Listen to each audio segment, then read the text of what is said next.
Next 9 news में आपका बहुत बहुत स्वागत है। मैं हूं आपके साथ अबरारुल हक रहमानी।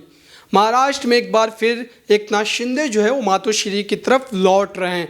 जी हाँ, बड़ी खबर आ रही है इस वक्त महाराष्ट्र की राजनीति से सूत्रों के हवाले से कि महाराष्ट्र में एकनाथ शिंदे जो है वो मातोश्री पहुँचे हैं और मातोश्री में उनका भव्य स्वागत भी किया गया है उद्धव ठाकरे के द्वारा। हालांकि ऐसा कहा जा रहा था कि उद्धव ठाकरे जो हैं वो एकनाथ शिंदे को माफ़ नहीं करेंगे, लेकिन राजनीति में मैंने पहले भी कहा है और अब भी कह रहा हूँ कि राजनीति में कोई ना तो ज़्यादा समय तक दुश्मन रह पाता है और ना ही ज़्यादा देर तक दोस्त रह पाता है। और इसकी मिसाल आपने बिहार की राजनीति में भी बीते दिनों देखी है। बिहार में कैसे नीतीश कुमार ने एनडीए के साथ को छोड़ करके आरजेडी के साथ जाने का फैसला कर लिया है। लेकिन हम लौटते हैं महाराष्ट्र पर। महाराष्ट्र में जिस तरीके से एकनाथ शिंदे ने बगावत की थी और उस बगावत के बाद ऐसा लग रहा था कि दोनों गुटों में कहीं ना कहीं टकराव जो है वो रोड पर देखने को मिलेगा।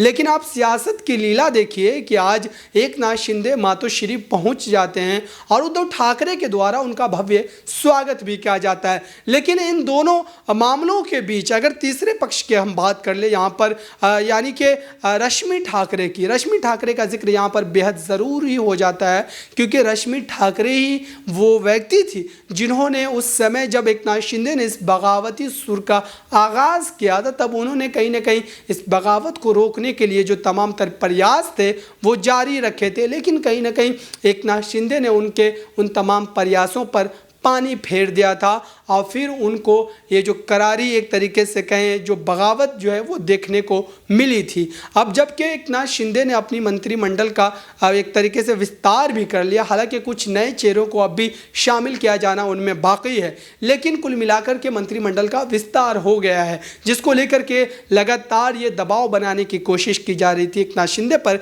कि सरकार गठन होने के बावजूद इतने दिनों तक आखिरकार मंत्रिमंडल का विस्तार क्यों नहीं किया गया। लेकिन अब बात ऐसा लग रहा है कि बिल्कुल पलटती नजर आ रही है और एकनाथ शिंदे फिर से शिवसेना से करीब होते जा रहे हैं और ये बात देवेंद्र फडणवीस और भारतीय जनता पार्टी के लिए काफ़ी चुभने वाली है।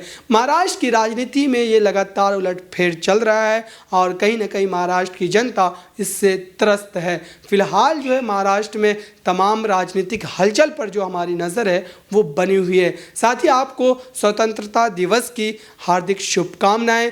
तमाम लोग अच्छे से सेलिब्रेट करें और देश के आज़ादी में अपनी जान गंवाए गए उन तमाम लोगों को भी साथ में याद रखें। मुझे दीजिए इजाज़त। धन्यवाद।